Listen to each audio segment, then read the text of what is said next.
Hola, somos Paola y Aranza y el día de hoy les presentaremos la entrevista con periodistas científicas para la materia de periodismo científico impartida por el doctor Nemesio Chávez Arredondo.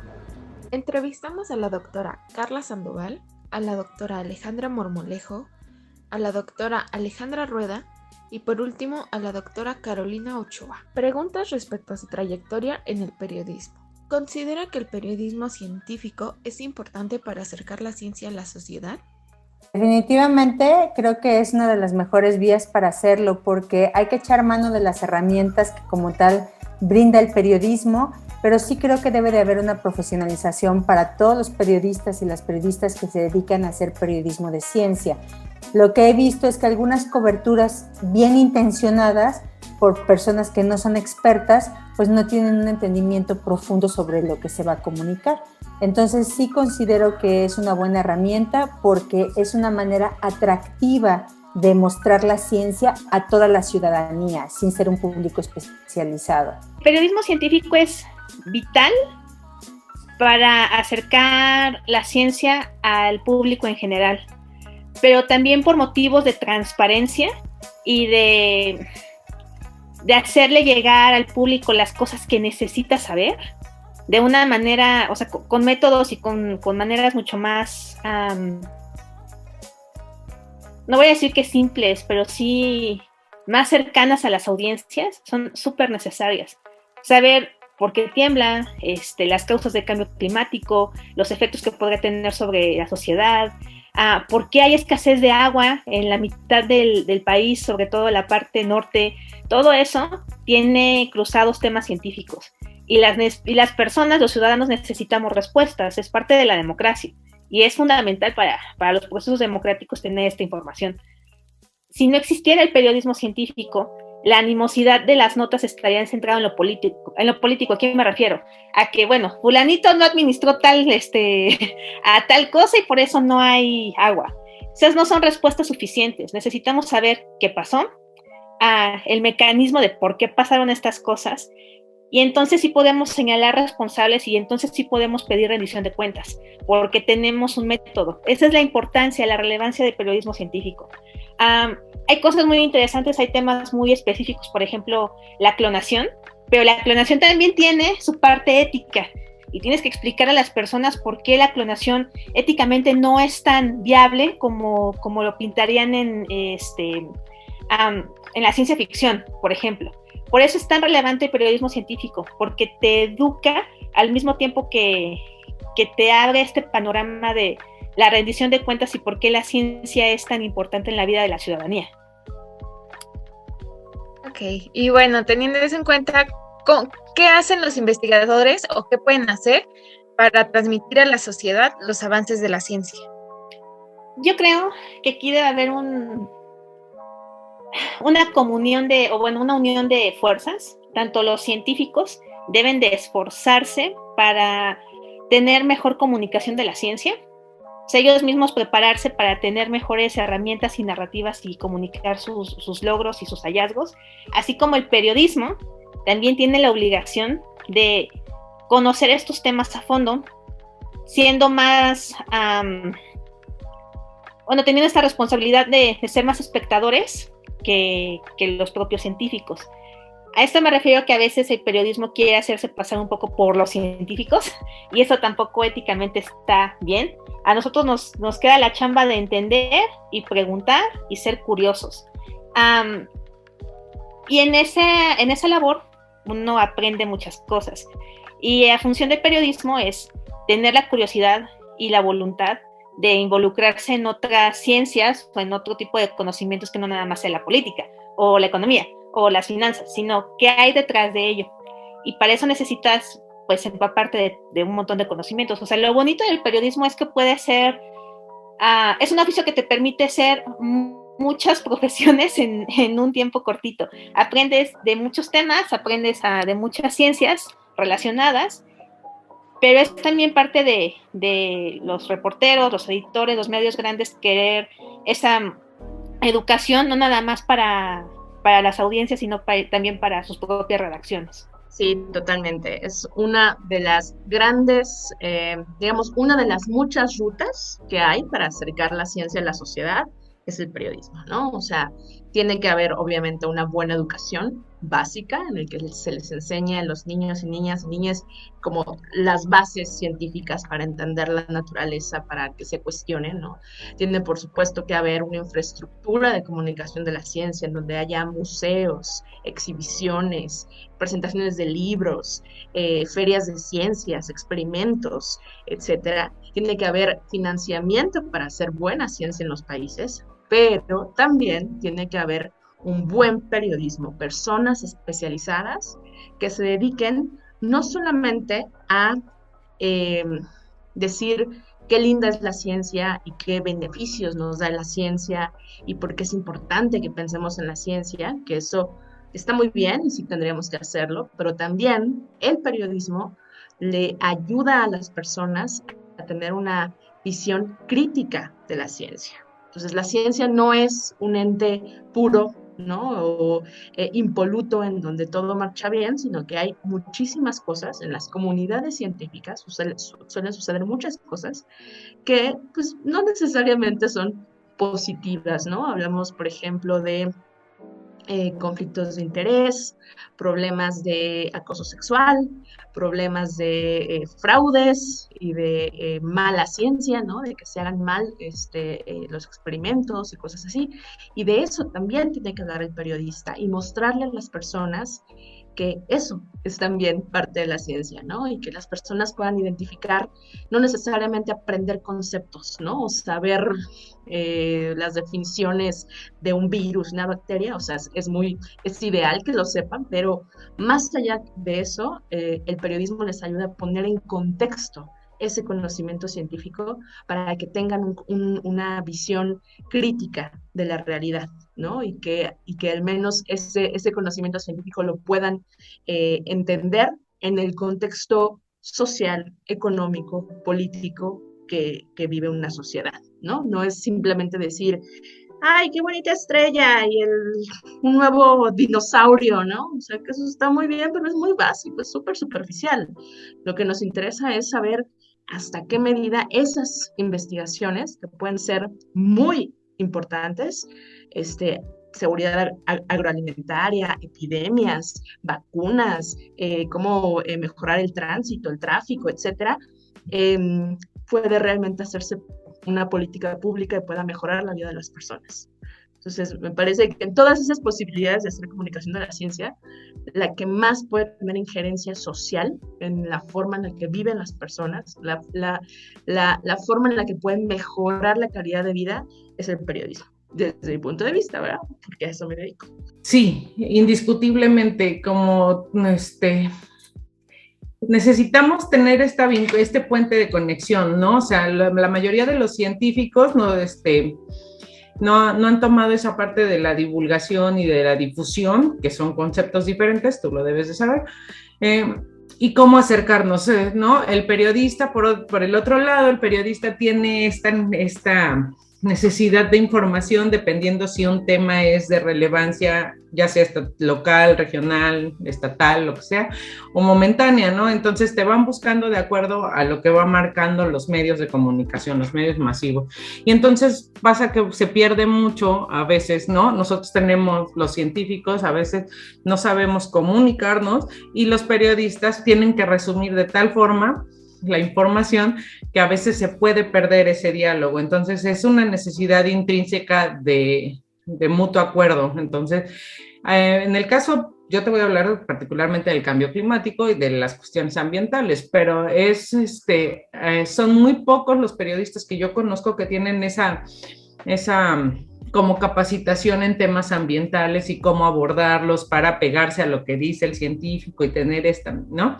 Entonces, sí, el periodismo necesita de la ciencia y la ciencia necesita del periodismo. Yo creo que como comunidad científica tenemos el deber, o deberíamos dentro de nuestro desarrollo profesional, nos deberían de enseñar este deber social que tenemos, porque ganamos en varios puntos. Número uno, ganamos mayor presencia dentro de la ciudadanía, es decir, la comunidad científica, en este caso mexicana, es abrazada y es cobijada por la ciudadanía mexicana. ¿Y esto qué quiere decir? Como el ejemplo clarísimo que acabamos de vivir y que seguimos viviendo, la pandemia de COVID-19, ¿no? En la pandemia de COVID-19 nos dimos cuenta, como cualquier ciudadano o ciudadana, que la ciencia nos brindaba información, ¿no? Para tranquilizarnos, expectativas de cuándo podíamos salir y demás. En países que verdaderamente la comunidad científica juegan un papel protagónico, ¿no? O sea, como lo hizo parte de Estados Unidos y algunos países europeos, pues nos dimos cuenta que verdaderamente la ciencia sí aconsejaba a las políticas públicas y a las decisiones que se tomaban. Entonces yo creo que si la comunidad científica es parte de estas decisiones, ganamos en eso, la aceptación, la credibilidad de la ciudadanía, que la comunidad científica también estamos al servicio de la ciudadanía, no solamente para atender cuestiones como la pandemia que estamos viviendo todavía, sino para también ser parte de las decisiones, ¿no? O sea, no sé, de políticas que tengan que ver con problemas que estamos viendo ahora, ¿no? En el norte está este problema de sequía tan brutal. El tener asesores y asesoras científicas sería una herramienta genial. Entonces necesitamos nosotros como comunidad de ciencia hacernos visibles y que nos valoren. Somos un valor plus que tenemos como lujo, ¿no? En nuestro país, que tengamos una comunidad científica preparada, destacada en casi todas las áreas del conocimiento, y pues esto es mostrarles el trabajo para que nos hagan uso también, ¿no? Como comunidad científica. No es difícil. Lo que hacen falta son recursos. Y hace falta que el contexto y los climas laborales en las redacciones y en los medios en general sean lo suficientemente atractivos para que los periodistas no solamente estén realizando un trabajo, sino que al mismo tiempo estén aprendiendo temas nuevos todos los días. Y eso es tener sueldos dignos, espacios laborales adecuados, tener relaciones interpersonales buenas para comunicarse, para llegar a acuerdos, etcétera. Yo creo que le hace falta mucho el periodismo en México y también creo que los recursos humanos podrían mejorar, pero mejoran desde la perspectiva que el periodismo científico no es un periodismo que le vaya a preguntar, o sea, sí, en parte sí, que vaya a preguntar a los físicos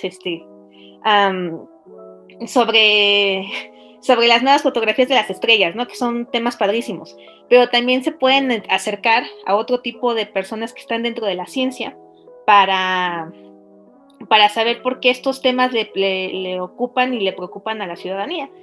Eso pues requiere de mucha lana y requiere de mucha voluntad y de muchos esfuerzos de querer transformar el contexto periodístico en México. Lo veo lejano, pero no lo veo inalcanzable. Y si hay talento en las universidades y en los recién egresados de querer tener un mejor clima mediático en México, podemos empezar desde ahí. Pues básicamente el periodismo de ciencia es ante todo periodismo. Entonces, tiene que basarse en los géneros periodísticos, ¿no? Entonces, reportajes, notas periodísticas, crónicas, artículos de opinión, etcétera, y a través de los medios de comunicación que, pues, ya son mucho más diversos que cuando yo estudié la carrera, ¿no? O sea, ahorita ya podemos hablar de podcast, ya podemos hablar de trabajos multimedia, de periodismo de datos, sobre cosas de periodismo de ciencia, etcétera. Entonces, siempre y cuando sea periodismo, porque tiene principios periodísticos y sigue los formatos periodísticos y los géneros periodísticos y se comunica a través de los medios de comunicación,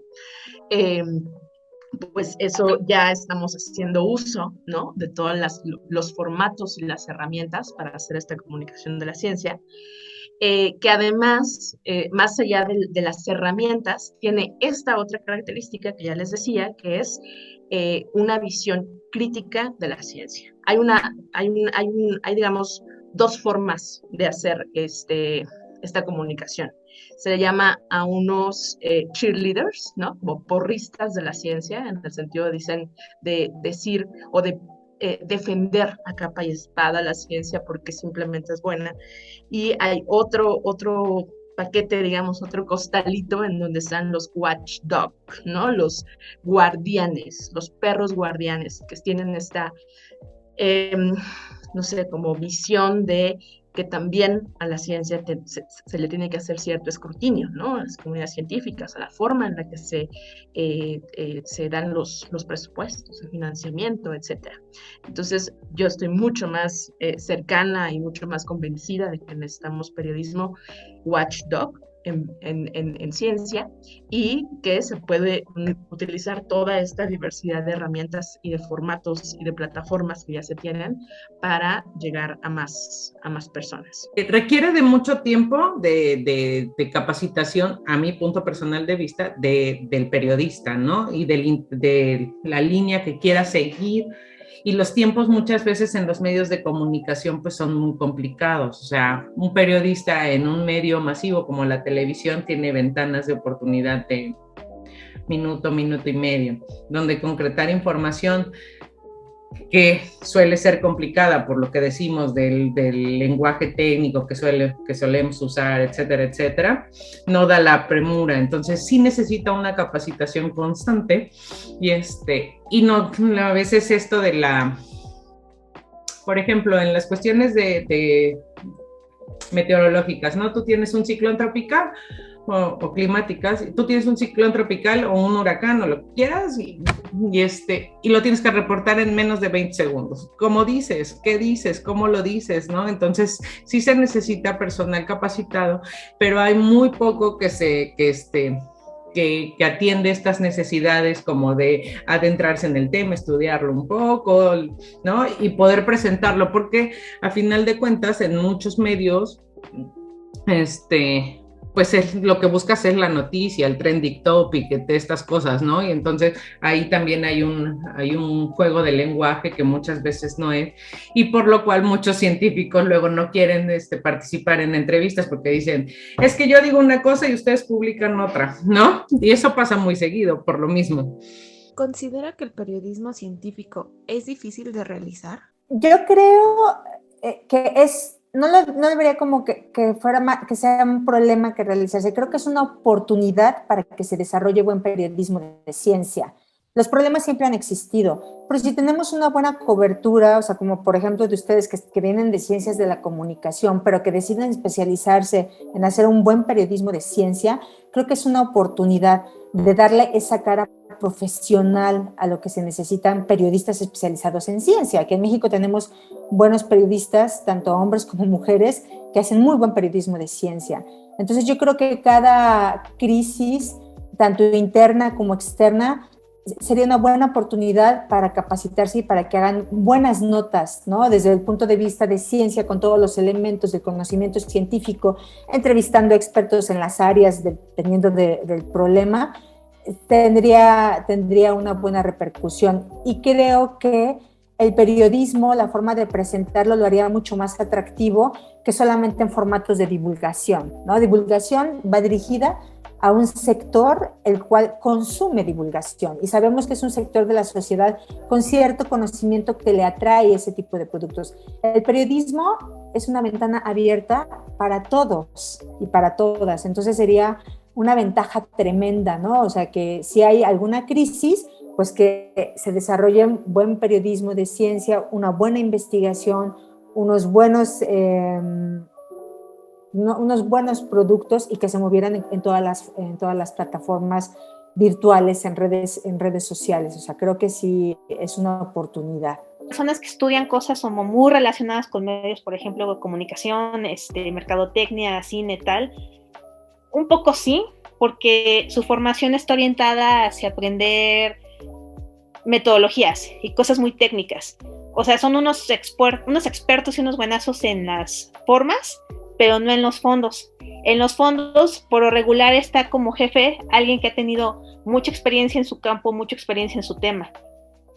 Es un riesgo, porque al menos en mi experiencia, como editora y como reportera, tienes a muchachos en las redacciones muy talentosos y con muchos ánimos de trabajar, pero tienen una deficiencia de conocimientos que se puede recuperar en la curva de aprendizaje, o sea, lo pueden aprender sobre la marcha, pero muchas veces no está esta disposición porque tienen estos sesgos de sus carreras en donde ellos deberían solamente dedicarse a una cosa, o le tienen miedo a la información, le tienen miedo a los números, le tienen miedo a los mecanismos de ciencia, no tienen a un editor que los guíe, sino un editor que los regaña. Entonces ahí se empieza a perder un poco el equilibrio y la convención que te digo que tiene que haber de soy el editor y tengo que guiar a mi equipo, y soy el equipo y tengo que aprender sobre la marcha. La formación tiene que ver, sí, porque ahora del otro lado a mí me ha pasado con compañeros o con colegas que no estudiaron comunicación y que somos economistas, abogados, físicos, matemáticos, etcétera, y estamos dentro del periodismo, que nos sentimos con una moral superior, por ser los que sabemos del tema, por ser tienen un término ahí específicamente, Javier Cruz, que se me acaba de olvidar, justo de la Red Mexicana de Periodistas de Ciencia. O sea, son como autoridades morales, y ante eso no nos deben de cuestionar porque somos los que sabemos, y no es necesariamente así. Si por alguna razón nosotros egresamos de una carrera diferente a comunicación y en nuestra vida laboral llegamos a dar en los medios, tenemos que tener esta apertura de saber que, bueno, más bien de reconocer que no lo sabemos todo, y que tenemos que abrirnos a más temas, a más diversidad de perfiles, y que nosotros también necesitamos actualizarnos en nuestras propias ciencias. Yo creo que eso ya es como a título personal. Yo creo que en ciertas carreras, por ejemplo, ciencias políticas, relaciones internacionales, economía, deberían dar una rebanadita o una embarradita de especialización en medios para poder educarse mejor al consumir medios, y para aquellas personas que decidan irse a trabajar en medios habiendo estudiado economía. Creo que es necesario. Creo que la primera es que tendría que existir un diálogo abierto con el personaje entrevistar, ¿no? O sea, y tiene que haber este respeto recíproco de un lado al otro. Es decir, el periodista viene en mi entrevista, yo digo lo que pienso en el tema que quieras, o sea, no a mí, sino hablo en general, ¿no? Cualquier científico. Y una vez redactada la nota, estipulada, grabada, lo que sea, y redactada ya lista para publicar, debería existir esa parte de se la regreso a ver si está de acuerdo, ¿no? Para que entonces lo que yo quise decir sí diga y se ajuste al discurso de la nota que él necesita presentar para cubrir. Y muchas veces eso no pasa. Entonces también existe no es que al científico no le interese divulgar sus investigaciones y demás, sino que muchas veces este tipo de roces hace que ya no te quieras acercar a ese medio o con esa persona, etcétera, etcétera, y se va abriendo la brecha, ¿no? Entonces, si existiera este respeto recíproco, podría acortarla, ¿no? Debería ser, porque ni el periodista científico es experto, ni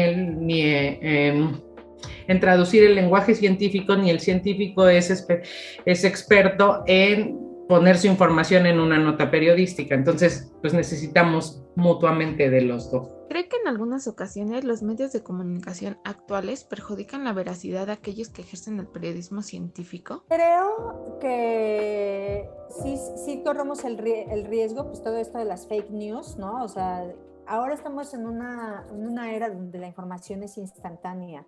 La tienes en un clic de acceso a tu celular, la mayoría tienen teléfonos inteligentes, entonces la información la tenemos fresca y al momento. Con esta pandemia también nos dimos cuenta de la infodemia, ¿no? Entonces toda esta serie de noticias falsas que nos llegaban, alarmistas, que causaban pánico, tomar malas decisiones, y la manera más rápida de moverlas son las redes sociales. Sí creo que afectan, sin embargo, yo pienso que no debemos de dejar de publicitar un buen periodismo de ciencia en las redes sociales, porque los consumidores que quieren estar bien informados van a empezar a buscar ese tipo de información. Las redes sociales deben de ser un canal que nos lleve a esa buena fuente. Si pones un buen tweet, ¿no? O cuentas una historia en un tweet, pero está concreto, conciso, que te lleve a un link donde las personas puedan acceder con información completa, creo que debemos hacer uso de esas redes. No debemos bajarnos y decir, no, todo en redes sociales está alterado, son fake news. No, al contrario, la manera de combatir esas fake news es estar en el mercado, estar en las redes sociales, pero con contenidos multimedia, audiovisuales, en videos que sean sumamente atractivos y que también sean una competencia para esta infodemia y esta avalancha de noticias falsas que tenemos día a día. Sí, porque justo hablando de métodos y de formas, por querer sacar contenido que sea viral o que llegue a grandes audiencias, a grandes masas, simplifican mucho el contenido científico, de tal manera en la que los mecanismos que son muy complejos los termina reduciendo a cosas que son imprecisas o dar datos que no necesariamente son ciertos aplicados a ciertos contextos. Y creo que eso ya es más chamba de los medios que renunciar a contenidos virales y que se compartan mucho y populares y dar información, aunque sea un poco más dura, pero que pueda consumirse por una audiencia muy grande y no perder el espíritu y no perder la veracidad y no perder sobre todo se me fue la palabra, no perder la certidumbre, pues. O sea, que no, la precisión, o sea, no perder la precisión en los conceptos, que es esencial en ciencia. O sea, justo estábamos hablando de probar datos y de probar hipótesis y de tener bases científicas. Las bases científicas son complejas, ¿no? Y quererlas generalizar en un formato como de Instagram o en un reel de 30 segundos no necesariamente es la mejor opción. A veces tienes que sacrificar eso y son sobre todo los medios más grandes son los que no comprenden mucho esas dinámicas. Pues no me gusta demonizar a los, digamos, ni a los medios digitales ni a las redes sociales, ¿no? Que también luego se dice eso, ¿no? Que las redes sociales están propiciando toda esta desinformación. Yo creo que hay una parte buena y una parte mala de todo, ¿no? Entonces, los medios digitales hay muchos que están basados en el clickbait, ¿no? En simplemente atraer a clics, atraer lecturas con titulares o con información que es falsa, que es exagerada, que es alarmista, que le dicen las personas que se van a curar una enfermedad cuando en realidad no, que les dicen las personas que algo funciona cuando en realidad no hay ni siquiera un artículo científico o un ensayo clínico detrás.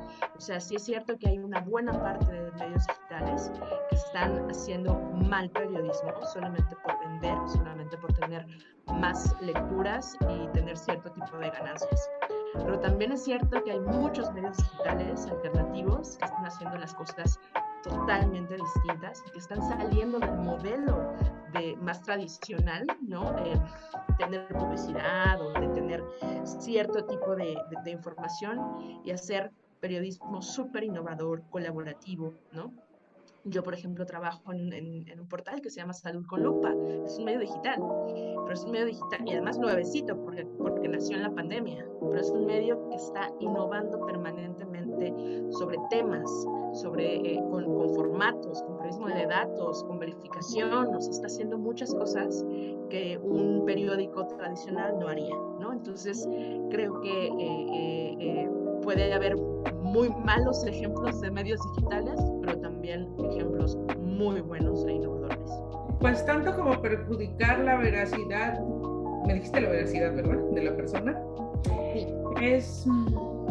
Yo creo que puede comprometer la percepción del público al que llegue, ¿no? Si la información, mira, te voy a poner un ejemplo. Si yo te hablo de la diferencia entre el tiempo y el clima y tú no haces en una entrevista y tú no haces esa diferencia, tú puedes hacer que la gente que te esté leyendo ya maneje incorrectamente esos dos conceptos, lo cual hace que ya los apliques mal y que ya entonces tú mismo los divulgues mal o los difundas mal. Entonces vamos a un tipo de cambio de percepción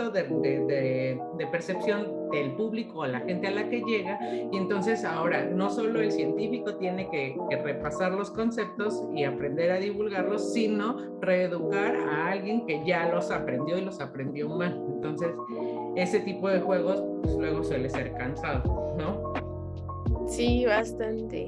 Y pues bueno, estas fueron las preguntas respecto a lo que usted opinaba del periodismo, pero ahora nos interesa conocer sobre su trayectoria.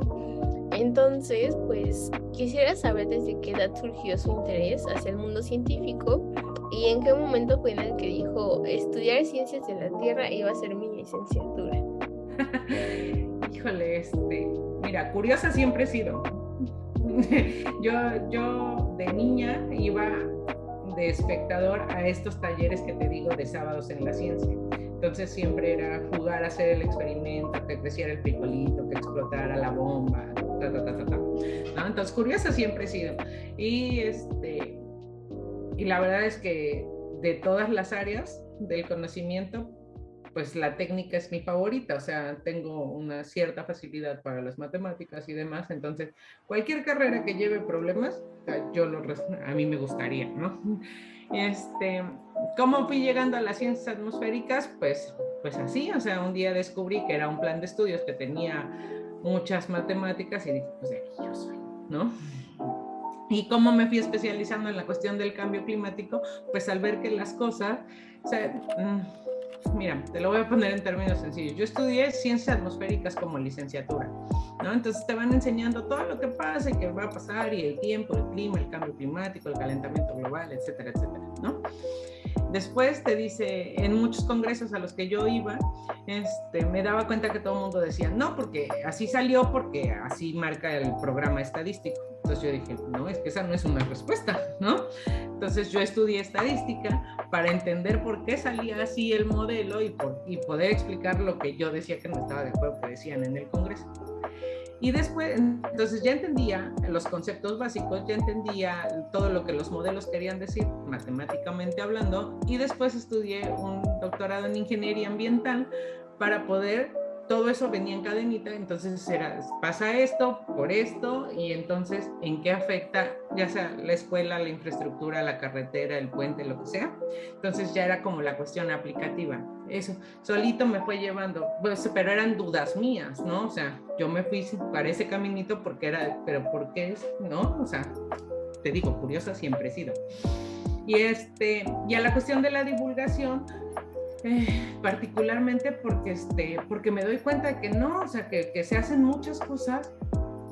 Yo he participado en varios proyectos y que solo la gente del gremio o del entorno cercano saben que está, ¿no? Entonces, ir acercando a las nuevas generaciones, porque era de, ¿y tú por qué estudiaste eso? ¿No? ¿Y por qué llegaste ahí? Empezando por mis sobrinos, ¿no? Entonces, empezar a jugar a eso de explicarles a ellos fue lo que dije, pues sí, nadie considera las dudas de un niño como algo, ¿no? Entonces yo me empecé a acercar a cómo explicarlo, que me entendieran, o que mi abuelita me entendiera, porque ya nada más me decía, es que ella está, ¿no? Ella es rara. Entonces, ese tipo de cosas, dices, pues sí es cierto, yo tengo que aprender a manejar un lenguaje donde yo pueda sentarme a platicar lo mismo con un colega, que con mi sobrino, ¿no? Que con mi maestro de la secundaria, etcétera, etcétera. Entonces, esos usos del lenguaje y las oportunidades de estos programas de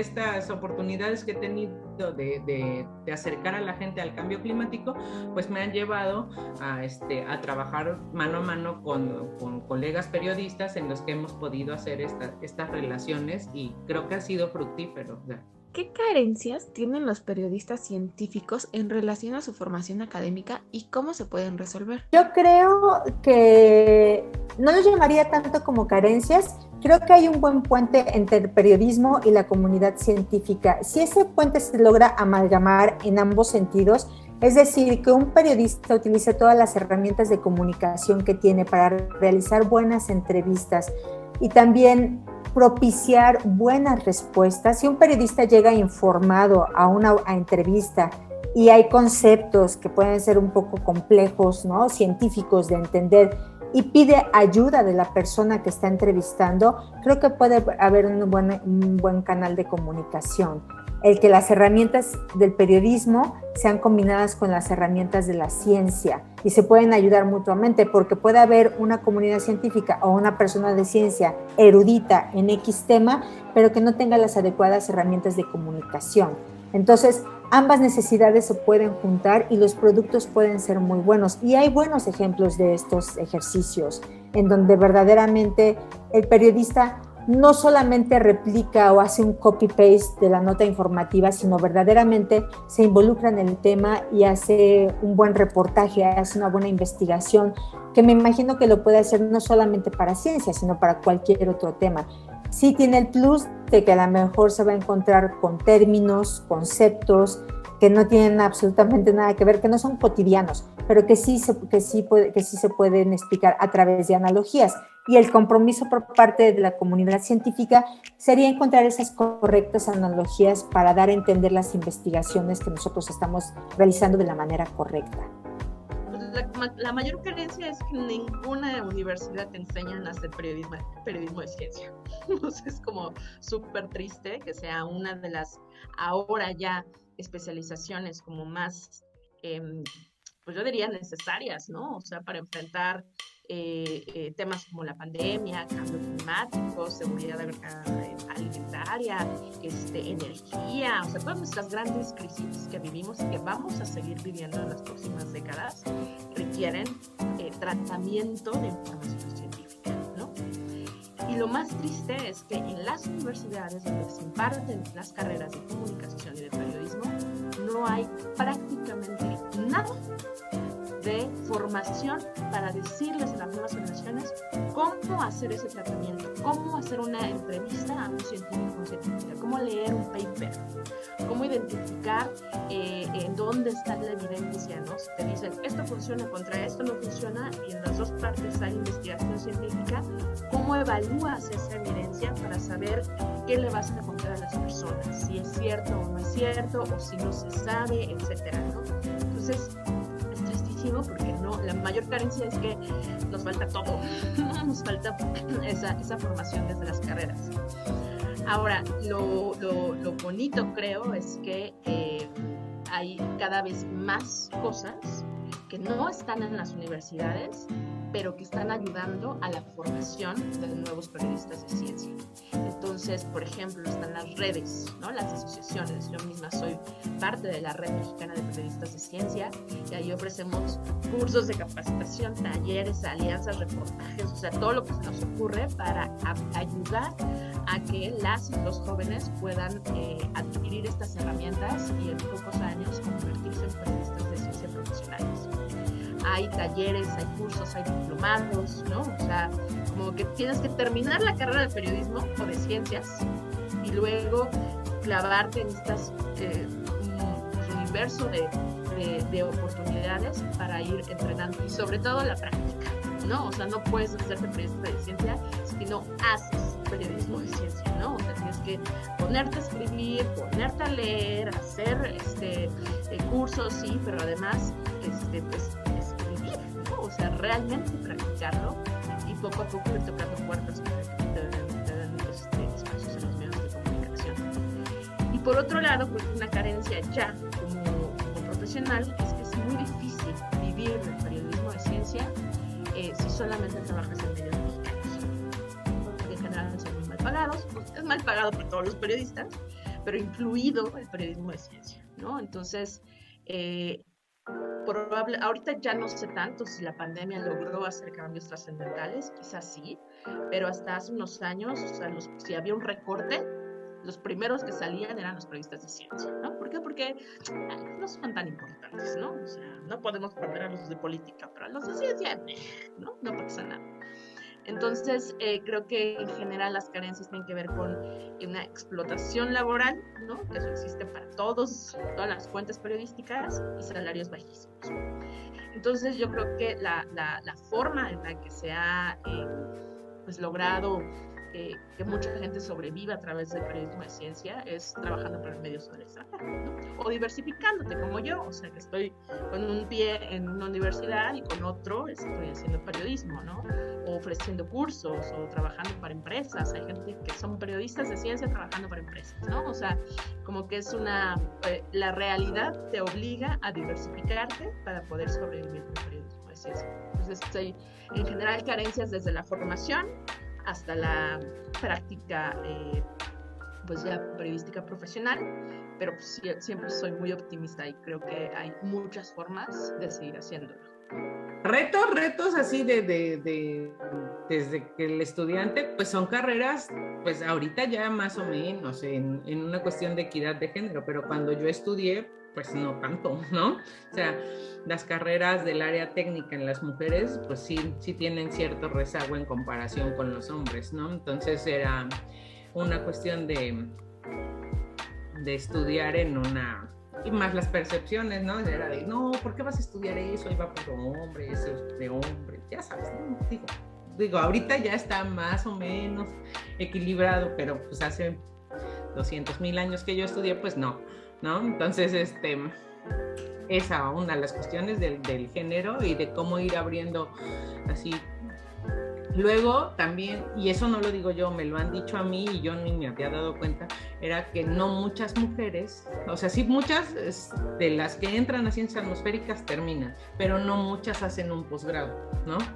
Entonces también era así como, digo, yo lo hice porque me gusta y porque siempre sabía que iba, o sea, yo sigo estudiando hasta ahorita, ¿no? Entonces yo no me doy cuenta, pero la gente viene y me dice, es que no te das cuenta, pero no muchas mujeres terminan un posgrado y mucho menos un doctorado. Y dije, es un buen punto, nunca lo había considerado. Entonces, como cuestiones personales. De ahí, en cuestiones profesionales, pues tratar de hacerle entender a alguien completamente ajeno, como lo pueden ser los medios de comunicación o los directivos de los medios de comunicación, la ventana de oportunidad que podría ofrecerle el acercar este tipo de temas que están tomando relevancia y que lo pueden visualizar de una manera no técnica, no aburrida, ¿no? O sea, yo intentaba se intentaba en el programa que hubiera entrevistas con especialistas dependiendo del objetivo de la Agenda 2030 que estuviera relacionado, de locales, para que tengan la percepción de aquí del estado, no que te hablen de los ositos de Groenlandia y no, sino de lo que está pasando aquí en Veracruz y a lo mejor un poquito más allá en cuestiones nacionales. Pero también tratábamos de relacionarlo con otras áreas. Por ejemplo, teníamos una sección donde hacíamos cápsulas de documentales, películas, como videocine, donde decíamos, mira, este tema si lo abordas desde el cambio climático, etcétera, etcétera.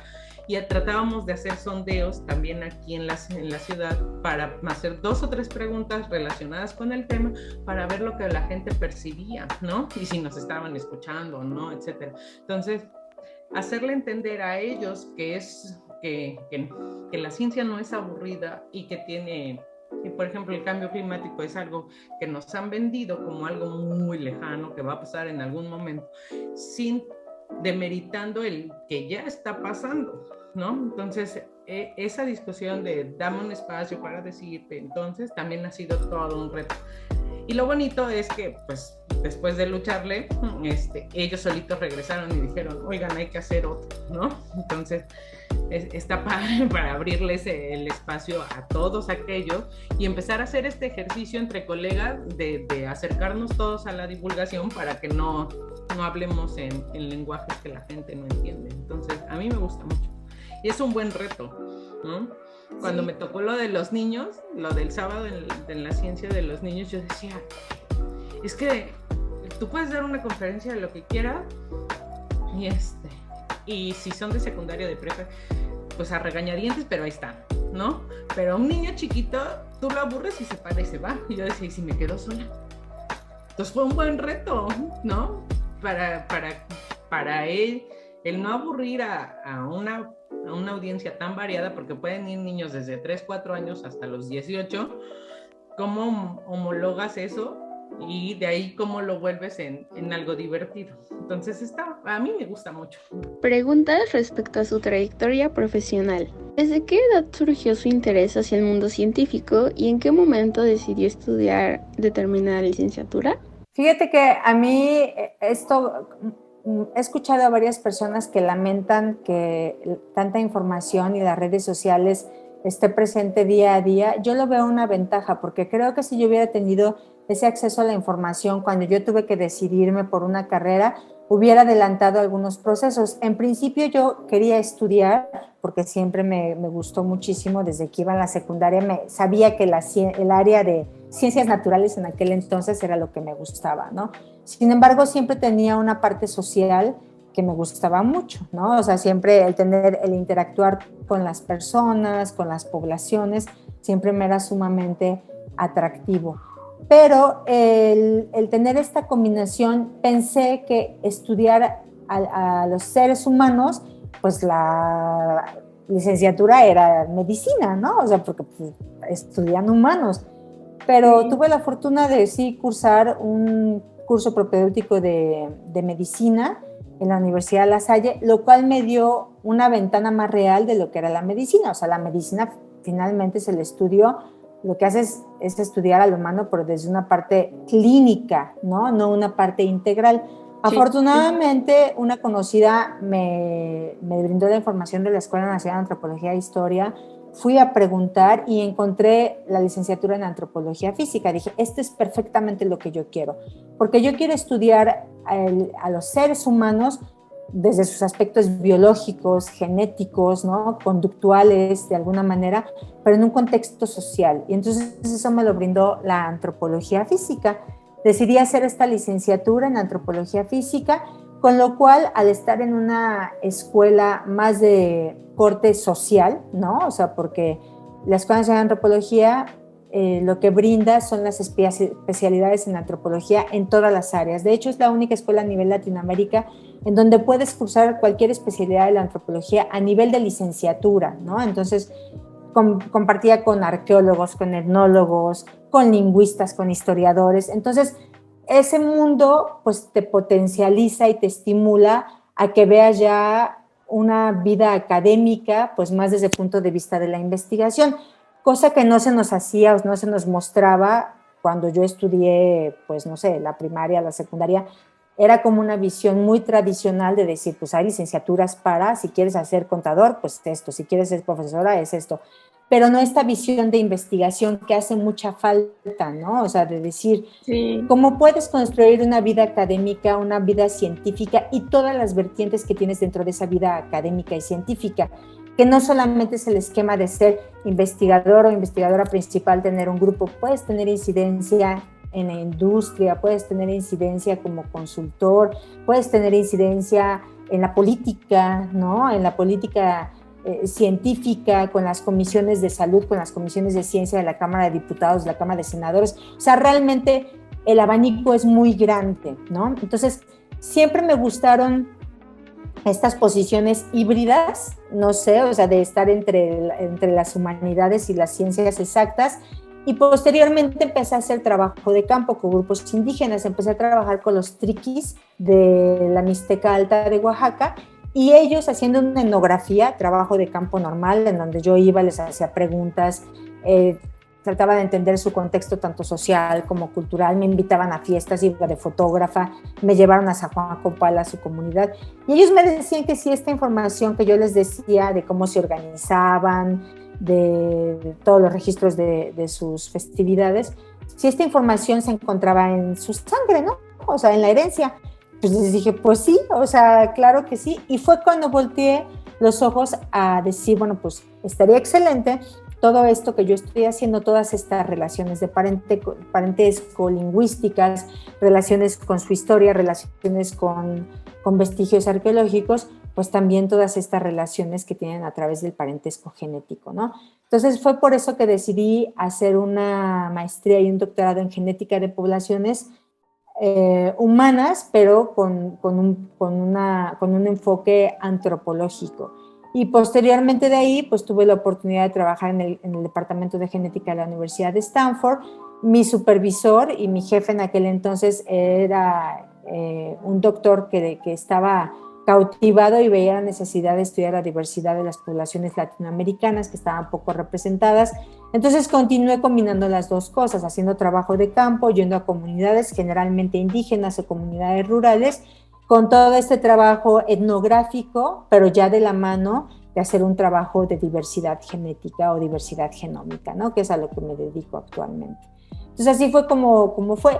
Y también, si se fijan, de la mano siempre ha ido la comunicación pública de la ciencia, porque al llegar a las comunidades indígenas y hacerles una invitación a que se sumen a un proyecto de investigación, explicarles en qué consiste el proyecto de investigación, por qué es tan valiosa su participación, por qué necesitamos conocer esa parte de su diversidad, por qué las poblaciones indígenas son, en cierto sentido, sumamente valiosas, más que las mestizas, que somos más aburridas, ¿no? Porque son las menos mezcladas.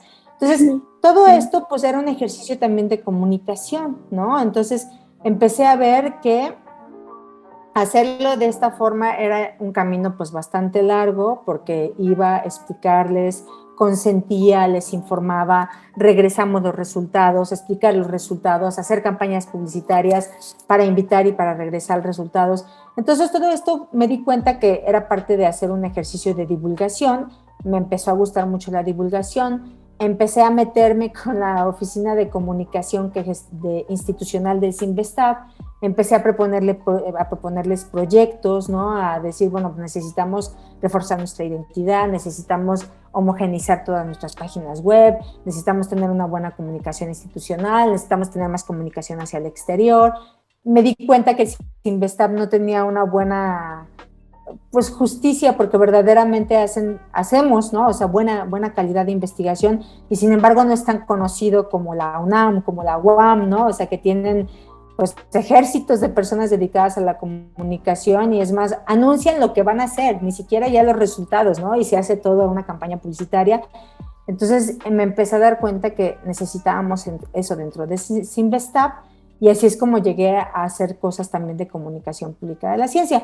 Y tuve la fortuna de empezar a ir a seminarios y a coloquios y a congresos pues de divulgadores y de comunicadores de la ciencia. Empecé a relacionarme más con personas que se dedican a hacer comunicación pública de la ciencia, tanto del área de periodismo hacia la ciencia como del área de la ciencia hacia el periodismo.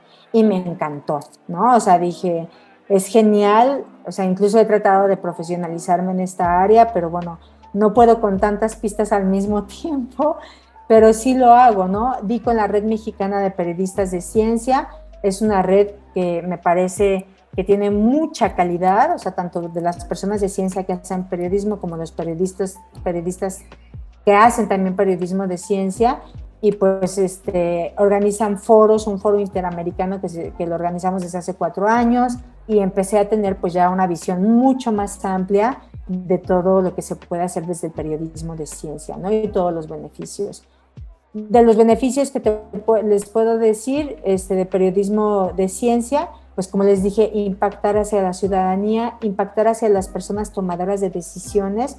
Ese es un vacío enorme que debemos de cubrir, y creo que desde el periodismo podemos acercarnos, ¿no? O sea, cuando estas comisiones que hay al interior de las cámaras, pues hablar con ellos, interactuar, ofrecerles soluciones, llevarles esquemas, llevarles propuestas. Y las experiencias que he tenido, que han sido pocas, en donde me han invitado a foros en la Cámara de Diputados, han sido bien recibidas, ¿no? Entonces ellos también ven esta necesidad, pero como investigadores no tenemos que sentarnos a que nos vengan a pedir, ¿no? Sino también hacer un ejercicio social de acercar lo que hacemos, ¿no? Publicitar lo que hacemos, y eso es muy importante. Entonces, así es como llegué al periodismo de ciencia, y simultáneamente, pues estando en este periodismo de ciencia, y no desde antes, pues sí veía la falta de presencia de mujeres en la ciencia, ¿no? Y la necesidad de hacer ciencia con perspectiva de género, de finalmente conformar dentro del Cinvestav una coordinación en materia de género, que apenas la aprobaron en abril de este año, y pues estoy ahorita a cargo de conformar esa coordinación. Entonces esas son como que como que mi personalidad híbrida, ¿no? O sea, la ciencia siempre ha sido parte de mí, siempre ha sido mi motor, siempre ha sido pues lo que me apasiona, pero no solamente quedarme como en ese formato pues clásico, ¿no? De tener nada más un grupo de investigación, de nada más hacer investigación, publicar artículos, sino creo que esta diversidad es de la que debemos de tomar ventaja, ¿no? Y hacer periodismo de ciencia, hacer divulgación, incidir también a hacer ciencia con perspectiva de género, ¿no? Exigir la presencia de mujeres en la toma de decisiones en puestos claves dentro de la ciencia, ¿no? Entonces, a todo eso es como se ha ido como ha ido modelando mi perfil, ¿no? O sea, todas estas circunstancias son las que me han llevado a hacer como ciencia como lo estoy haciendo hasta ahora. Bueno, cuando yo decido estudiar economía es porque estoy muy chavita y es cuando te hacen decidir a lo que te quieres dedicar el resto de tu vida y tienes tan solo 16, 17 años. Pues es el cruel destino que a uno lo hacen pasar. Pero es que a mí me gustaba mucho la teoría, o sea, me gustaba mucho leer de ciencias sociales, al mismo tiempo que me gustaban mucho las matemáticas. Y la salida que yo vi para no renunciar a ninguna de esas dos es estudiar economía, porque cada supuesto teórico en economía tiene una representación gráfica y esas representaciones gráficas son números, o sea, es álgebra. Me gustó mucho mi carrera, pero también sentí que me faltó mucho para poder ejercerla. Yo sentía que no solamente era muy compleja, sino que era un universo gigante de cosas que en 5 años no alcanzas a ver. Y después, trabajando como periodista, me di cuenta que no es necesario aprenderlo en 4 años. O sea que escogiendo el camino laboral que tú quieras, vas a seguir aprendiendo de economía. No hay prisa. Y la razón por la que yo me fui a querer hacer mi trabajo con bases más científicas, estando ya en el periodismo, es que yo sentía que los contenidos que dábamos de economía en el medio donde yo estaba eran súper laxos, súper imprecisos. Era cumplir con la nota, cumplir con la agenda o con el calendario. Banxico hizo un cambio en la tasa, ¿no? Sí, pero ¿qué significa eso? O sea, ¿en qué me afecta a mí? Si soy ahorrador o tengo una tarjeta de crédito y tengo una deuda, ¿en qué me afecta que la tasa interbancaria baje o suba? Esas cosas no las sabíamos, bueno, yo las sabía, pero la manera de transmitirla no era la adecuada. Y yo quería encontrar una manera de poder dar una nota de coyuntura, o sea, de lo que estaba pasando en ese momento, sin tener que sacrificar el mecanismo de, oye, ¿por qué en la época que el dólar empezó a crecer en comparación, bueno, en contra del peso? Explicarle a las personas por qué esto era coyuntural, no era una versión política, pero esto es como, ¿sabes?, explicar una base científica de la economía. Y fue por eso que yo decidí prepararme un poco más para tener mejores herramientas y mejor entendimiento de mi propia ciencia y comunicarlo de una manera mucho más precisa. Eso fue lo que me llevó, o sea, querer hacer mejor mi trabajo y al mismo tiempo aprender un poco más de mi ciencia. Pues desde muy chiquita yo siempre, mi mamá es bióloga, es entomóloga, ¿no? Entonces le encantan los bichos y colecciona bichos y todo. Entonces, desde muy chiquita tuve mucho contacto con la ciencia, ¿no? Siempre había en mi casa biólogos y botánicos y zoólogos y mis papás trabajan en la universidad de Chapingo, son profesores. Entonces, pues siempre tuve esta cercanía con el conocimiento científico, pero también siempre me encantó escribir y leer, ¿no? Tenía diarios y solía me iba de viaje con mi mamá a hacer estas, como trabajo de campo con sus estudiantes y yo hacía mis diarios y, ¿no? Hacía dibujitos de los bichitos y todo eso. Entonces, como que siempre estuvo ahí las dos cosas, como la escritura y la ciencia. Pero fue hasta la preparatoria cuando entré a un taller de periodismo, entendí que era el periodismo y que era hacer una entrevista y que era grabar y todo eso. Y como era ese taller en la Universidad de Chapingo dedicada a temas de agronomía, pues me mandaban a hacer notas sobre pues, el campo, los suelos, los fertilizantes, los invernaderos, el jitomate, ¿no? Entonces, como que ahí me cayó el 20 de que quería hacer eso, porque era una forma de ver cómo el conocimiento que se gesta, que se genera en una institución, en este caso en una universidad, puede cambiar la vida de la gente, ¿no? O sea, puede realmente manifestarse en cosas, en este caso era mejora de cultivos, ¿no? Que a la larga van a hacer que la gente coma mejor o que el campesino gane mejor. Entonces, ese clic parece que fue fundamental y ahí decidí que quería hacer periodismo y que quería dedicarme a la ciencia también, bueno, a escribir sobre ciencia.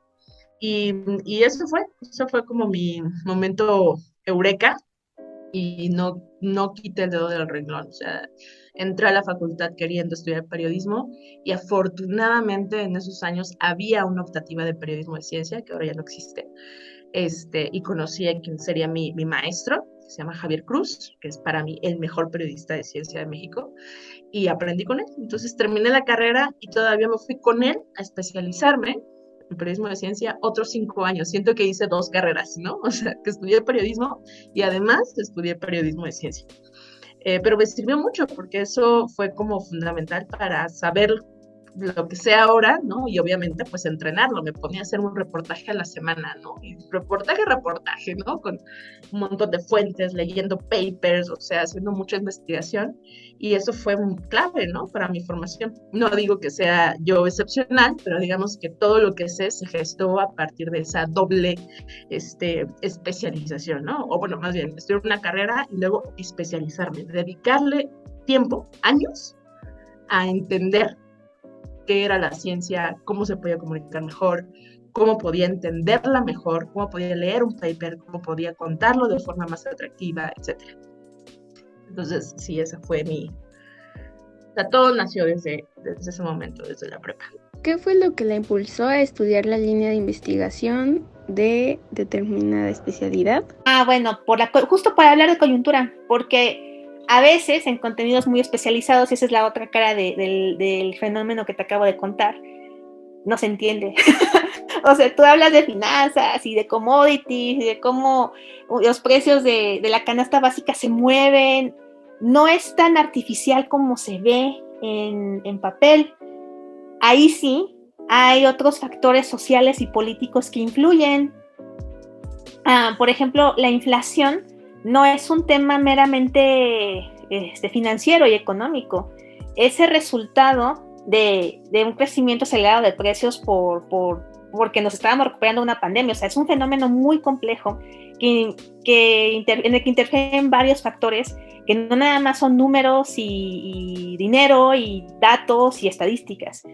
Para poder entender ese fenómeno hay que entender la coyuntura, y para poder entender la coyuntura hay que entender de ciencias sociales. A veces nosotros nos ponemos una playera de yo soy economista, yo soy sociólogo, yo soy historiador, pero la verdad es que dependemos mucho uno del otro para entendernos y para explicar fenómenos y para comprobar hipótesis. Para contar mejores historias, esto es ya digamos la otra parte, para contar mejores historias necesitas saber el contexto, necesitas saber la coyuntura, y para que esa historia tenga precisión y veracidad, necesitas conocer el mecanismo, o sea, la base científica, y es un complemento, sobre todo cuando haces periodismo de investigación, o cuando vigilas ciertos contenidos que son más estructurales, por ejemplo, esto que te cuento de la inflación.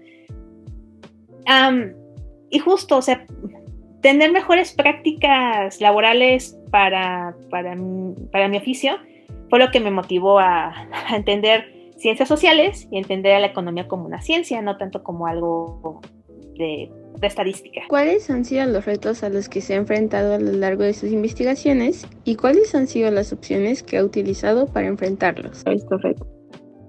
Fíjate que el principal reto que veo es que en este esquema ya de ciencia que se tiene, en donde están grupos de investigación, profesoras y profesores a cargo de los grupos de investigación, personalidades híbridas como la mía, cuesta trabajo dónde colocarlas, ¿no? O sea, porque si tú estás en el CIMBESTAB, tienes su grupo de investigación, tienes el formato grupo de investigación, tienes estudiantes de maestría, de doctorado, puedes tener postdoc, tienes un auxiliar. Entonces, una personalidad como la mía, pues no, o sea, no tengo un grupo de investigación, pero sí estoy asesorando ahorita una tesis, ¿no? O sea, y estoy trabajando para la coordinación. Entonces, eso ha sido un reto que las instituciones, no solamente Cinvestav, sino que las instituciones académicas mexicanas empiezan a reestructurar la ciencia y empiezan a dar lugares a este tipo de perfiles como el mío, en donde podemos ser muy provechosos, ¿no? Y no tener este estándar de que así es como debe de funcionar, porque puede ser muy útil, ¿no? O sea, personas haciendo vinculación con empresas desde la ciencia, personas haciendo vinculación con política, ¿no? Personas haciendo vinculación entre otras instituciones, y no necesariamente de que tengas tu grupo de investigación y te dediques 100% a tu grupo de investigación, sino todas las herramientas científicas aplicadas en eso.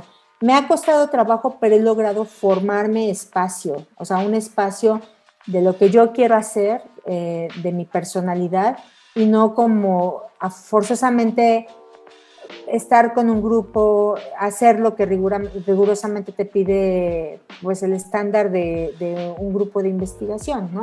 Participo en talleres de ciencia, ¿no? Organizamos todas las actividades de género dentro del Cinvestav. Me gusta tener esa libertad y no estar con ese formato de que, bueno, ahora vamos a aplicar a este grant, vamos a bajar recursos, que claro que es importante, pero sin embargo creo que lo podemos seguir haciendo, pero con esta libertad en donde puedas aportar a tu institución, a la ciudadanía, a formar personas también con estas personalidades un poquito más flexibles, no tan encajonadas, porque me pongo a pensar, y va a llegar un día en que va a haber una sobresaturación, no va a llegar, hay una sobresaturación de personas en donde que vas a seguir haciendo, abriendo grupos de investigación y repitiendo los grupos de investigación sobre los mismos temas. Entonces creo que sí, las universidades y los centros de investigación debemos de empezar a moldear esas posiciones claves para darle cabida a todas las personas que se están formando, ¿no? Entonces creo que ese ha sido el principal reto, y sin embargo creo que sí lo he podido conseguir. Volviendo, creo que ese es el mayor reto, y creo que cada vez va a haber más demanda de tener espacios con personas pues de esta formación así híbrida, ¿no? Y creo que pueden ser bastante funcionales, ¿no? Como personas de enlace que puedan, pues sí, coordinar este trabajo sin un trabajo tan estandarizado como se los mencioné, ¿no? Entonces, ese ha sido uno de los grandes retos. Otro de los grandes retos, pues, es también lograr que se vea la ciencia, visibilizar el trabajo de las mujeres en la ciencia, ¿no? Eso cuesta bastante trabajo, y creo que es un reto que ahí vamos caminando poco a poco. Se hacen congresos en donde ya solamente se reúnen mujeres, ¿no? Investigadoras, estudiantes. Entonces creo que esos espacios debemos de valorarlos y empezar a hacer red entre nosotras, ¿no? O sea, creo que las mujeres organizadas y con propósitos y objetivos comunes tenemos un empoderamiento muy fuerte. Y también luchar porque las mujeres que están en ciencia empiecen a tomar puestos de decisión, o sea, tener más rectoras, directoras, que no sea solamente exclusivo para los hombres este tipo de puestos, ¿no? Es súper necesario que las mujeres empiecen a ocupar estos puestos. Las mujeres que están empezando a ocupar estos puestos, o sea, que sí, ya hay algunas rectoras, como la rectora de la Universidad Autónoma de Querétaro, ¿no? Nosotros en Cinvestav tenemos la secretaria de Planeación, que es dentro de las 3 autoridades principales. Los resultados son geniales, porque precisamente la visión es muy distinta, ¿no? No tan clásica como se había hecho. Entonces, sí influye y sí permea, ¿no? O sea, por ejemplo, en el Cinvestav, a partir de que tenemos una secretaria de Planeación, pues se sale todo el estímulo de abrir la coordinación de igualdad y género, hacer una convocatoria para reunir investigadoras, ponernos a platicar, ver las necesidades, ver los problemas que tenemos al interior de la institución, hacer un primer diagnóstico de género, preocuparnos por la salud mental de las y los estudiantes. O sea, como esas partes también humanas que por default no estaban consideradas, ¿no? Entonces sí se ve un gran enriquecimiento en estas visiones con mujeres, ¿no? Y aparte también, bueno, pues esto del multitasking que se nos da bastante bien, Entonces creo que también es una ganancia. Entonces eso también es un reto, la presencia de las mujeres en estos puestos que son claves, ¿no? Y que van a permitir una mejor evolución de la ciencia en México y una proyección hacia el exterior, pues mucho mejor, más incluyente, ¿no? Eso es lo que necesitamos, con mayor equidad e inclusión. Mira, la primera es los recursos. No solamente los sueldos, sino los recursos que cuentas dentro de los medios para poder hacer tu trabajo. A veces nada más tienes una computadora y conexión a internet y ya. Para eso tienes que ser muy creativo y muy inteligente para informarte, buscar mejores maneras de comunicar, aprender varias cosas. De alguna manera, no lo estoy romantizando porque no debería ser así, pero cuando sufres muchas carencias, te vuelves más creativo y buscas siempre una manera de poder resolver el problema o poder hacer tu trabajo con los recursos que tienes en las manos. No está bien porque te tendrían que proveer de todo para hacer tu chamba, pero muchas veces no es así. Ese es el principal problema con el que me he enfrentado. No nada más en lo laboral, sino también en lo académico. Cuando yo estudiaba mi maestría en la UAM, en ese tiempo no teníamos, por ejemplo, licencias de Stata o licencias originales de programas estadísticos que yo necesitaba para mis materias, por ejemplo. Pues tenías que ser más creativo, tenías que modificar un poco tu hipótesis, modificar el ángulo de tu investigación, etc. Cuando era periodista igual a veces no tenía los recursos informativos como para entender el contexto, la coyuntura. Pues me tenía que meter a leer, tenía que preguntar mucho. A veces sí tenía un poco que arriesgarme y verme como la menos informada cuando hacía las entrevistas. Pero aunque yo me sintiera un poco ridícula, aprendía mucho de la entrevista. Y lo importante es que siempre encuentres una manera de resolver el problema y eso es mera creatividad. Te digo, no está bien romantizarla y es un problema con el que me he encontrado en general, en medios sobre todo, pues sí estaría bien que te pagaran un poco más para las friegas que te meten los días laborales más intensos. Lamentablemente no es así, entonces tienes que ser creativo para poder administrar tu tiempo y también para poder establecer límites con el resto de tus compañeros, con el trabajo, con los deadlines sobre todo. Y es lo que más recomendaría, que la creatividad también es enseñanza y autogestión y ser tu propio profesor.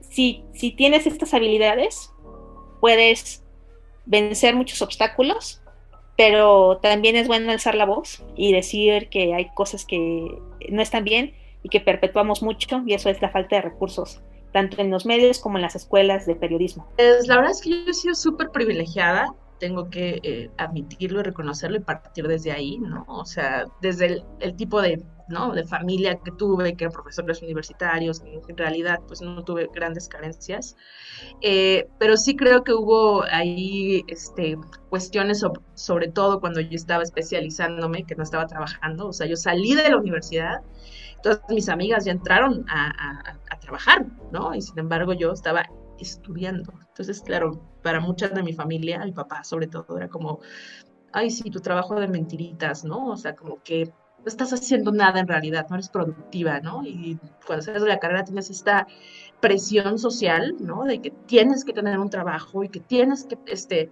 juntar para un carro y que tienes que tener una casa y que tienes, no, o sea, como que muchas presiones. Y yo más bien era como estudiar, otra vez, ¿no? Otra vez estudiar. Entonces creo que eso fue una, pues sí, una dificultad en el sentido de que no, pues no estaba haciendo lo que la mayor parte de las personas tenían que hacer, ¿no? O estaban obligadas a hacer. Afortunadamente no tenía que trabajar para comer, ¿no? O sea, tuve el apoyo de mamá sobre todo. Entonces, y eso fue definitorio para poder convertirme en periodista de ciencia, ¿no? Entonces, al final creo que fue una inversión. Otra cosa que creo que es pues muy normal, sobre todo cuando estás empezando en esta carrera, es que te crean, o sea, que te den un espacio, ¿no? O sea, lo veo todavía con mis estudiantes, ¿no? Que ya pueden tener el nivel para escribir muy bien, reportajes de largo aliento y como muy buenos, y sin embargo, como no tienen un nombre, ¿no? Como no son conocidos en el medio, como estás muy chavita, ¿no? O sea, pues no te dan oportunidad o te la dan y te pagan 1,000 pesos por un super reportaje, ¿no? Entonces eso también lo viví y creo que fue, pues no sé, como motivador, ¿no? O sea, sí era muy, muy mala onda, pero yo soy muy optimista y entonces lo veía como, ¿quieres un hombre? Voy a tener un hombre, ¿sabes? En algún momento me vas a tener que pagar lo que yo quiera por ese reportaje. Entonces, me parece que ha sido como una lucha permanente en que el periodismo de ciencia importa, esas historias requieren especialización y la especialización se tiene que pagar, se tiene que valorar, ¿no? Entonces creo que ha sido más que un desafío aislado, un desafío permanente, ¿no? Estar convenciendo a los medios, sobre todo, y editores y editoras, que tienen que apostarle por el periodismo de ciencia. Y yo creo que ya más recientemente el desafío más importante ha sido pues crear esta asociación, la Red Mexicana de Periodistas de Ciencia, que fui fundadora y pues soy expresidenta, estuve en el cargo como 3 años, y formar una asociación es dificilísimo, ¿no? Es desde las cosas más prácticas, como de organización y crear una cuenta de banco, no sé qué, hasta pues problemáticas pues, digamos, sistémicas, o sea, mucho más profundas, ¿no? O sea, de aceptamos divulgadores o no, hay una diferencia entre divulgación y periodismo, cómo hacemos para mejorar realmente las condiciones laborales de nuestros colegas, o sea, es también una serie de dificultades que son parte de la realidad de cualquier periodista de ciencia y que requieren mucho trabajo, mucho tiempo, voluntariado, ¿no? O sea, yo no gané ni un solo peso en eso, pero sí creo que fue una recompensa el saber que la asociación existe, que la asociación se hizo real, que hay más de 140 personas ahí creyendo y de verdad convencidas de que el periodismo de ciencia importa y que ha habido varios avances, ¿no? O sea, sí hay nuevas generaciones de periodistas de ciencia, oportunidades que surgen ahí. Entonces creo que el crear esa asociación ha venido a fortalecer la comunidad de periodistas de ciencia de México. Y eso, no sé, o sea, me provoca mucho orgullo, ¿no? Porque al final no es solamente yo cumpliendo mis sueños de periodista de ciencia, sino además haciendo algo más para que más personas puedan cumplir ese sueño, si es que lo tienen, o que más personas tengan más oportunidades de las que yo pude haber tenido hace 20 años. ¿Nos podría platicar más sobre cómo colabora con la Red Mexicana de Periodistas de Ciencia? Con estos ejercicios donde te digo que platicábamos de cómo surgió el programa de radio que se llama Planeta 2030, esta colaboración con periodistas tan estrecha que fuimos haciendo, porque fueron muchas reuniones de qué hacemos, cómo le hacemos, cómo lo llamamos, toda esa imagen lleva un montón de tiempo y pues mucha gente no sabe, ¿no? Todo el tiempo que inviertes para hacer la imagen, el spot, la cortinilla, etcétera, etcétera. Y resultó que yo trabajaba con un compañero periodista que era el representante de la red en el estado de Veracruz. Entonces me dijo, no, mira, deberías de acercarte, van a salir cosas buenas. Y la red es, pues, evidentemente es la Red Mexicana de Periodistas de Ciencias, pero tiene 3 tipos de miembros. Entonces tú puedes ser periodista, ¿no? Miembro periodista, tú puedes ser miembro allegado, que es en mi caso, donde es gente que se dedica a la ciencia, que le gusta hacer divulgación, o puedes ser estudiante. Entonces, así fue como yo llegué a la red y cada estado que tiene miembros se les llaman nodos, entonces nosotros somos el nodo Veracruz. El nodo Veracruz es de los más grandes en la red mexicana porque hay gente muy interesante en esto de la divulgación y cómo acercarnos. Hemos hecho algunos eventos también para la red de manera conjunta y tratamos de trabajar internodos, ¿no? También buscando temas que nos lleven, y han salido colaboraciones muy interesantes. De hecho, en este periodo, de manera aquí, ahorita activamente, la representante de la red es de aquí de Veracruz. ¿Qué piensas sobre la incursión de la mujer en el periodismo y la comunicación pública en la ciencia? Creo que a pesar de que cada vez somos más, o sea, esta cuota de género que existe y como la proporción de hombres y mujeres, o sea, somos cada vez más incluidas, pero no necesariamente quiere decir que nuestra voz se escuche o que estemos bien representadas. Y eso es importante, porque no importa qué tantas mujeres sean en una sala de prensa o qué tantas mujeres estén en cargos importantes en un directorio de comunicación de la ciencia, si no estamos bien representadas, o sea, con nuestras minorías, las diferencias que hay, las diferencias de las diferencias culturales que hay entre nosotros, etcétera, si no hay una representación real, es difícil que se haga escuchar nuestra voz, porque sí, debe de haber más inclusión, debe de haber menos violencia, debemos de tener los mismos recursos, o sea, debe de buscarse un contexto equitativo entre hombres y mujeres dentro de los medios, pero no necesariamente quiere decir que estamos bien representadas. Y si tenemos compañeras que vienen de otros países, que se identifican con otro género, que son de diferentes razas, que tienen otras agendas políticas que no necesariamente coinciden con las nuestras, deben de tener esa voz. Ojo, no está bien imponer para la mayoría, pero deben de estar representadas y sus derechos deben de valerse y escucharse. Si eso lo entendemos bien y si eso lo empezamos a promover, podemos tener cada vez mayor equidad. Y creo que sería mi respuesta completa. Ha sido prácticamente monopolizada por las mujeres.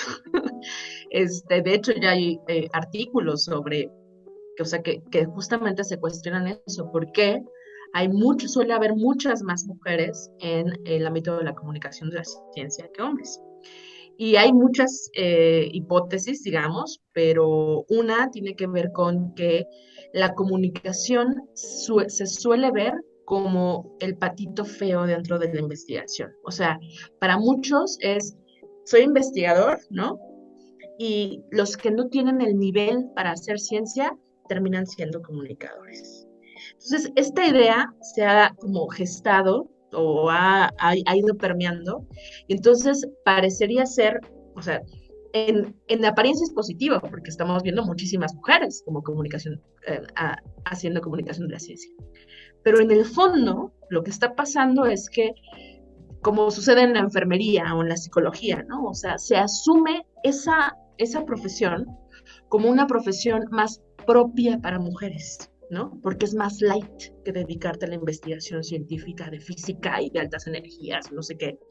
Entonces, más mujeres optan por dedicarse a eso, incluso abandonan carreras de investigación científica para dedicarse a la comunicación de la ciencia. Entonces es una navaja de doble filo, ¿no? O sea, al mismo tiempo que tenemos más mujeres, también el explorar cuáles son las razones que llevan a esas mujeres a elegir la comunicación de la ciencia pueden ser muy problemáticas y pueden decirnos muchas malas cosas de nuestra sociedad. Y por otro lado, en el caso del periodismo, también hay muchas colegas, hay muchas mujeres periodistas, pero nunca, o sea, siempre son reporteras, por ejemplo. Es muy difícil encontrar editoras. Es muy difícil encontrar, o sea, mujeres que estén en altos cargos en los medios de comunicación, ahora más que antes, cuando a mí me tocaba, ¿no? Estar buscando oportunidades. Pero, digamos, el hecho de que haya más mujeres no necesariamente significa ahora que sean que estén en lugares de decisión crítica, ¿no? O de cambios, o que pueden realmente imponerse y tomar las riendas de un medio de comunicación, etc. Entonces,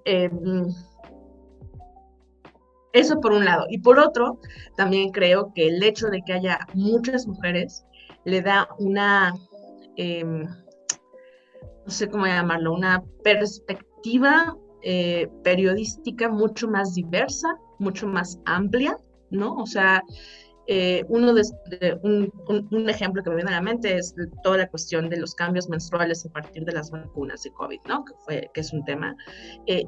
O sea, yo me imaginaba cómo hubiera llegado a los grandes medios si no hubiera sido por las mujeres, ¿no? O sea, si hubiera sido el escenario de hace 20 años donde había solamente hombres reporteros, sería muy difícil que esos temas se cuestionaran, se investigaran, llegaran a las portadas de los periódicos. Entonces creo que el que haya más mujeres también obliga a que haya temas de mujeres en los medios de comunicación relacionados con ciencia y cuestiona muchas de las inercias y muchas de las problemáticas que les pasan a las mujeres dentro de las comunidades científicas. Por ejemplo, el acoso sexual, ¿no? Entonces, el que haya mujeres también ayuda a mujeres periodistas de ciencia, visibilizan las problemáticas que están afectando a las mujeres dentro de las comunidades científicas. Y eso es pues muy importante, ¿no?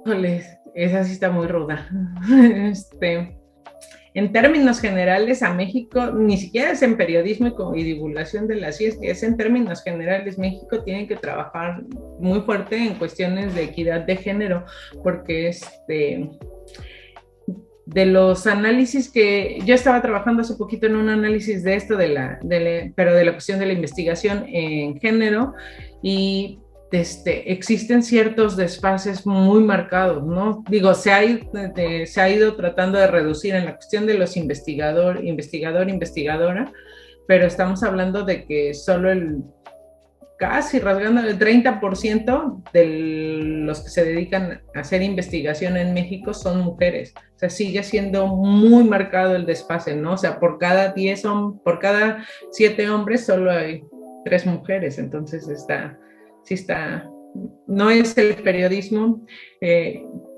A eso agrégale que no es que de ese poco porcentaje, pocas se dedican a la cuestión de la divulgación, entonces se reduce aún más. La brecha es muy grande.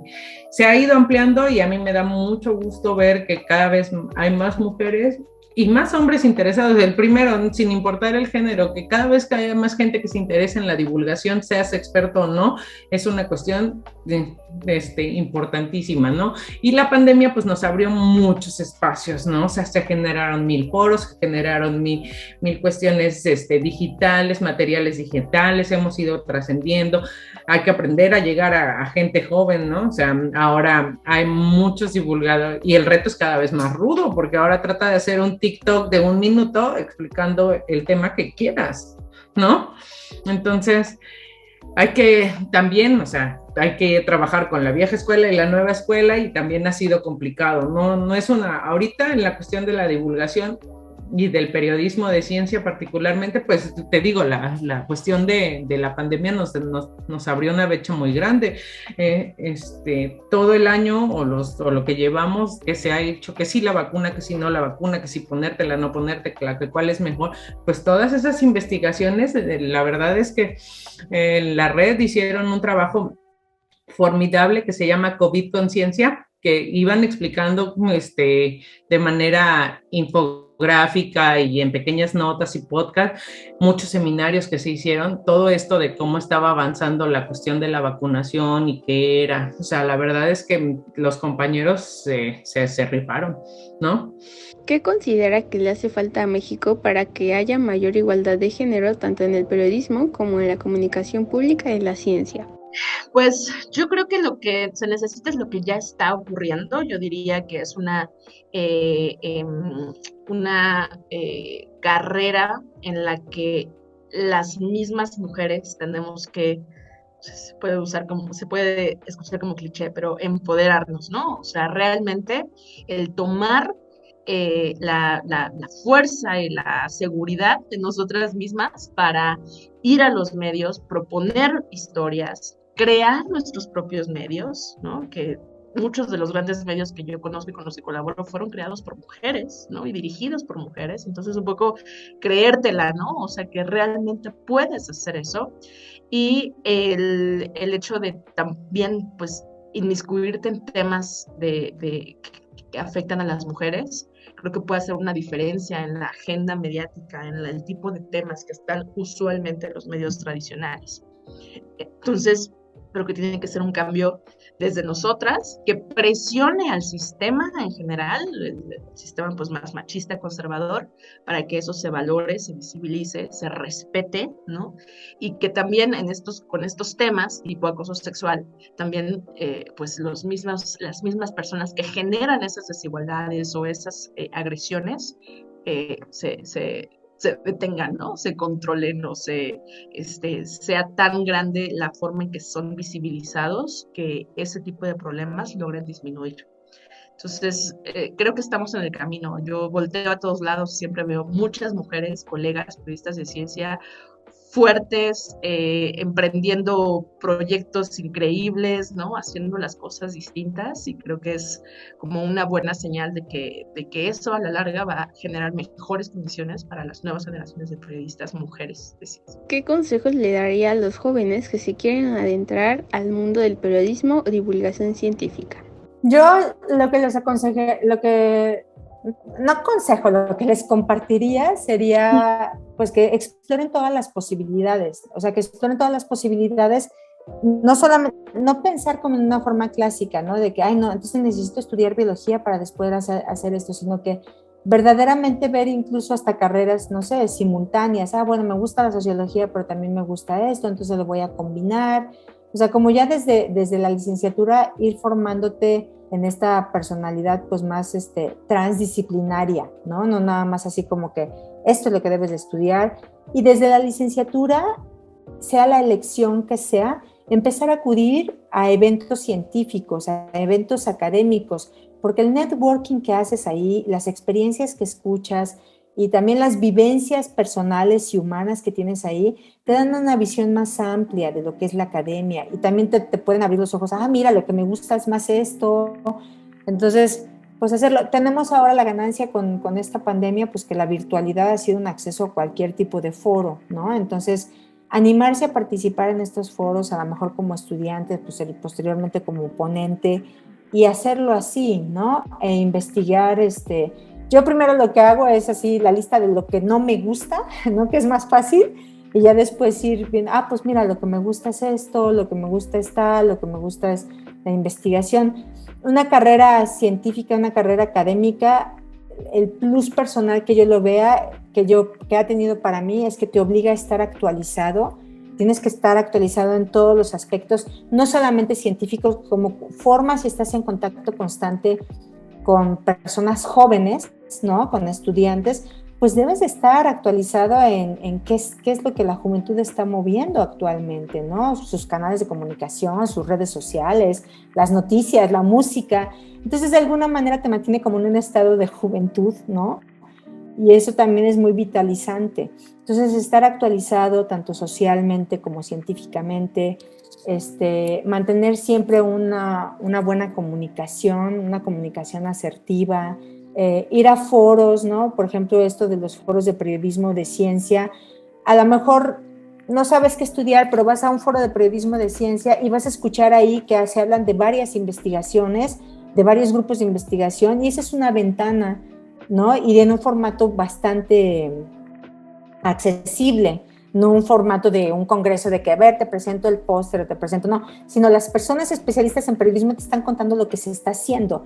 Consumir blogs de ciencia, consumir blogs de periodismo de ciencia, ¿no? O sea, hay muy buenos, también podcasts, también hay muy buenos podcasts de ciencia, que es cómo te narran la ciencia de una manera que se antoja, ¿no? El menú que te presentan es agradable y no que te dicen, ay, el grupo que estudia, no sé, las algas tal, o sea, ya desde cómo se presenta, pues es un formato no agradable, pero cuando es narrado por personas del periodismo, es un formato bastante agradable, ¿no? Entonces, sí, explorar, ver lo que no te gusta para caminar hacia lo que sí te gusta y empezar a ver cuáles los planes de estudio y cuál es el que más se adecua a lo que tú quieres hacer y cómo visualizas tu trabajo. La licenciatura, siempre he dicho, es como el punto de partida, o sea, verdaderamente lo mejor viene ya después, ¿no? Cuando empiezas a trabajar o empiezas también a hacer una maestría o un doctorado en donde ya te enfrentas con las personas que verdaderamente están produciendo en el área en el que te estás especializando, ¿no? Entonces, escoger la licenciatura más cómoda para ti, para que después puedas transitar hacia una maestría o hacia un doctorado, ¿no? Entonces, esa sería la recomendación. Y la recomendación que siempre hago es que verdaderamente estudiar siempre es primordial, o sea, tener una licenciatura es básico porque no solamente en la preparación, sino que es una herramienta de libertad y más como mujeres, ¿no? O sea, de que tienes una herramienta para que tengas tu autonomía económica, tu independencia, no hay otra vía. O sea, definitivamente yo no le veo hasta ahora otra vía, ¿no? O sea, siempre una licenciatura va a salvar a te presentes a cualquier trabajo que te presentes, ¿no? Entonces, tomarlo como una herramienta de libertad y de autonomía. Entonces, eso sí le recomiendo a cualquier mujer, ¿no? Que sí se esfuerce por terminar una licenciatura. Y si puede escalar, mucho mejor, ¿no? Necesitamos mucho más mujeres preparadas. Para esto, lo primero es ser curioso, ¿no? Tienes que ser... Y que no tengas miedo. Yo me resistí muchos años a hacer cuestiones de divulgación, por pena, ¿no? Pero después empezabas a ver que había gente que, lo que te decía hace rato, que confundía los términos, pero ella sí salía en un, no sé, en un Facebook Live o lo que tú quieras, y entonces ahora decías, ahora tengo que hacer lo mismo, pero tengo que desmentir al que ya lo dijo, ¿no? Entonces fue así como me empecé a aventar, porque la verdad a mí pues no me gusta todo, ¿no? Y ya después le fue agarrando el cariño. Pero no, entonces no tener miedo, no tener pena, hay que ser, hay que ser muy creativo, muy innovador. Se pueden hacer cosas muy interesantes con poco presupuesto, aunque hay que empujar mucho esto de que la divulgación se vuelva también ya un tema recurrente, porque siempre se ha menospreciado un poco, ¿no? Y entonces hay mucho material muy bueno que está rezagado y que la gente necesita conocer, ¿no? Y eso, pues conocer, el conocimiento hará que podamos, exigir todos nuestros derechos, ¿no? En el caso del cambio climático, pues tenemos derecho constitucionalmente a un ambiente sano, a un ambiente limpio. Y entonces, si nosotros no sabemos ese tipo de cosas, pues tampoco las podemos exigir. Entonces, hay que acercarse y puede ser de lo que sea, no necesariamente tiene que ser de un tema en específico. Tú como divulgador te puedes hacer especialista ¿no? En muchos temas, puedes hacer obras de teatro, materiales, o sea, puedes conocer gente muy interesante y puedes descubrir que fue lo que me pasó a mí, una faceta que no sabías que te gustaba tanto y en la que puedes ser medianamente bueno como yo. Gracias por su atención.